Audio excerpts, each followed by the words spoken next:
दुनिया के 2-3 मुल्कों में है और हमारे यहाँ ये भी बहुत बड़ी एक अचीवमेंट है इस पॉइंट ऑफ व्यू से कि क्योंकि हमारी सिंध गवर्नमेंट और जिन्ना में है ये, माशाल्लाह। और ब्रेन ट्यूमर के लिए बहुत ज़्यादा इफ़ेक्टिव ओहो है। हो। और उसको ज़ाहिर है ये भी एक कैंसर की नौइयत होती है और इसको रिपोर्ट्स के थ्रू जो है उसको रोबोटिक मशीन है ना, मशीन्स है रोबोटिक है और तो उसमें इसको निकाला जाता है और फिर हील किया जाता है।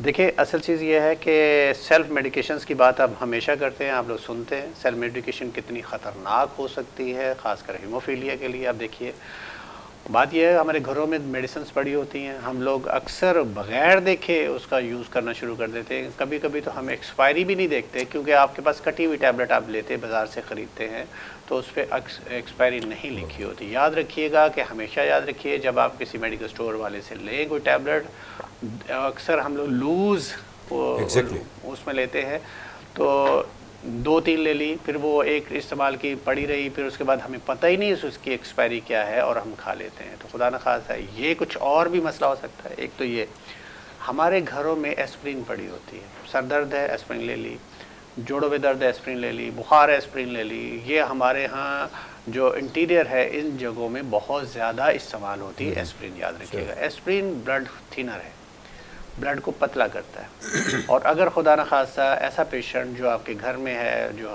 हीमोफिलिक प्रॉब्लम में है, डिजीज़ में है, हीमोफिलिक पेशेंट है, तो उसके लिए तो नहायत ही ख़तरनाक हो सकता है। इसलिए कि वो ब्लड थिन कर देगा, ब्लड तो पहले ही आपका प्रॉब्लम कर रहा है, वो पहले ही उसमें क्लॉटिंग फैक्टर जो है असरअंदाज है 8 और 9, जिसकी वजह से आपका मतलब खून जमता नहीं है। अगर थिनर यूज़ करेंगे तो और ख़तरनाक हो सकता है। तो वो लोग जो ब्लड प्रेशर के मरीज़ हैं इनमें भी हो सकते हैं, वो अपने डॉक्टर के मशवरे के बग़ैर कोई चीज़ इस्तेमाल ना करें, ये बहुत ही ख़तरनाक हो सकता है।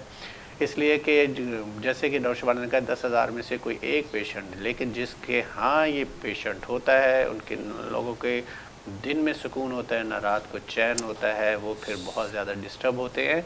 लेकिन अब इलाज है, फैक्टर्स जिस चीज़ की कमी है 8 या 9 की वो लगा दिया जाता है। इसके अलावा वो लोग प्लाज्मा का इंतज़ाम करके रखते हैं। बहुत तकलीफ़ होती है, अगर किसी जॉइंट में तकलीफ़ होगी तो इसका मतलब वो अंदर ब्लीड हो रहा है, तो हीमोफिलिया पेशेंट की बात हो रही है।